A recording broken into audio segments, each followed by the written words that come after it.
मित्रांनो, मी आधीच सांगतो, हा व्हिडिओ खूप छोटा पण खूप जास्त इम्पॉर्टंट असणार आहे. आपण जिथे राहतो ते घर स्वच्छ ठेवतो, सजवून ठेवतो. हे सर्व करताना आपण किती सारे पैसे खर्च करतो आणि खूप सारा टाइमही इन्व्हेस्ट करतो. पण एक गोष्ट आहे ज्याच्याकडे आपण दुर्लक्ष करतो, ते म्हणजे आपलं कायमचं घर, म्हणजे आपली बॉडी.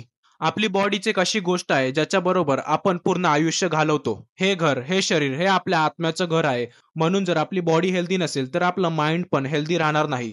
इमॅजिन करा, जेव्हा तुमचं घर जुनं होतं त्याच्या भिंत्यांना क्रॅक्स येतात, त्याचा कलर खराब होतो. हा एक सिग्नल आहे की आता तुमच्या घराला रिपेअरिंगची गरज आहे. तसेच जेव्हा आपल्या शरीराला पण रिपेअरिंगची गरज असते, ते पण आपल्याला असेच काहीतरी सिग्नल्स देतं. जसं की आपल्याला ताप येतो, खोकला येतो, सर्दी येतो किंवा आपल्याला डायजेशन संबंधी समस्या होतात. असे बरेचसे सिग्नल आपली बॉडी आपल्याला देते. आपली जर घराची भिंत पडली तर आपण लगेच कामाला घेतो त्याच्या दुरुस्तीसाठी. पण जेव्हा आपलं शरीर थकायला लागतं, आपल्याला सिग्नल्स देऊ लागतं, तरी पण आपण त्याच्याकडे नेहमी दुर्लक्ष करतो. एक गोष्ट लक्षात ठेवा, जेव्हा आपलं शरीर अनहेल्दी होतं तेव्हा आपलं माइंड पण डिस्टर्ब राहतं.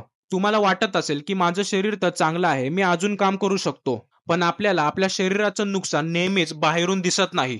आपल्याला वाटतं की आपल्याला काहीच होणार नाही. आपण फक्त म्हणतो व्यायाम उद्यापासून चालू करीन, चांगली झोप घेणं उद्यापासून चालू करीन. पण या सर्व छोट्या छोट्या सवयींमुळे आपण आपल्या शरीराची वाट लावतोय. मित्रांनो, हा छोटासा व्हिडिओ मी फक्त अवेअरनेस पसरवण्यासाठी बनवला आहे. म्हणून जर तुम्हाला हा व्हिडिओ आवडला असेल तर व्हिडिओला लाईक करा आणि हा व्हिडिओ तुमच्या एखाद्या व्हॉट्सअप ग्रुपवरती नक्की शेअर करा. असेच व्हिडिओ बघण्यासाठी व्हिडिओला लाईक आणि चॅनलला सबस्क्राईब करा. चला, हेल्दी रहा, फिट रहा.